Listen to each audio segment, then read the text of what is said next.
How's it? Welcome back. So I've been talking a lot about the liminal dreaming stage 1 of sleep hypnagogic space lately, like I often do, honestly. Like I was thinking about it, and I think it's a pretty safe bet to say that I probably cover this topic the most out of anybody on YouTube, and there probably isn't even a close second.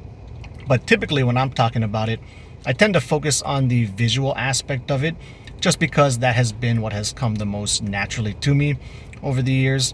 However, recently I had two comments come in that were both asking about the auditory hallucination side of hypnagogia.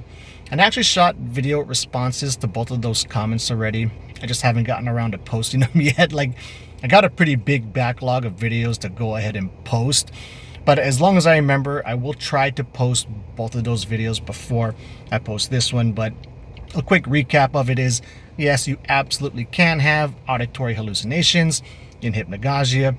Then the other thing I brought up in those videos is that tends to be a pretty rare experience for me. Like, the only time I would really clearly notice it was when I was like super duper sleep deprived, running it way too hard, pushing to stay awake longer by drinking way too much caffeine, that when I finally would go ahead and lie down, I'd be tripping, right? And typically what I would hear music.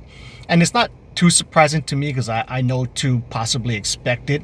But sometimes that music would be coming through like so loud and clear that I'm thinking like, fuck, is somebody really playing music? So I'd wake myself up out of it and listen, and it would be like dead silence. I'd be like, oh damn, I must be really tired. And then I would go ahead and start going back to sleep again.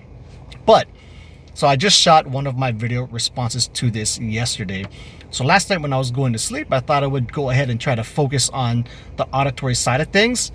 And shit, man, it worked, and it worked really good. Like, I want to explore the space some more so I can try to explain this better. But really, I just kind of fell into it pretty quickly. I would be putting forth the same type of focus and attention that I would be doing if I'm waiting for the visuals to pop up. But instead of waiting and looking for visuals, I'm waiting to hear and see if I can hear some voices or music. And what came through for me every single time, it was not the music, it was voices and like conversations that were going on.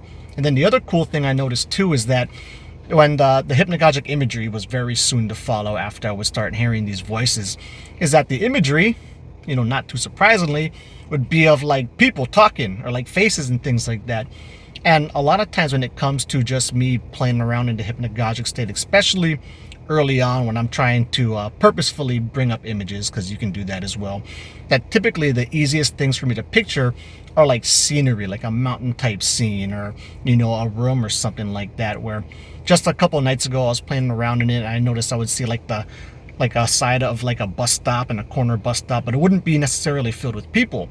And so the cool thing about this approach is that I'd have people popping up in my hypnagogia. So I think that's just a very interesting way. I think that can be a cool way to kind of play around with it. And, depending on what type of imagery you want to come up within this liminal dreaming state, I think having these two different types of approaches could be a really useful thing. So I'll continue to explore it more. I'll try to get better explanations of it down.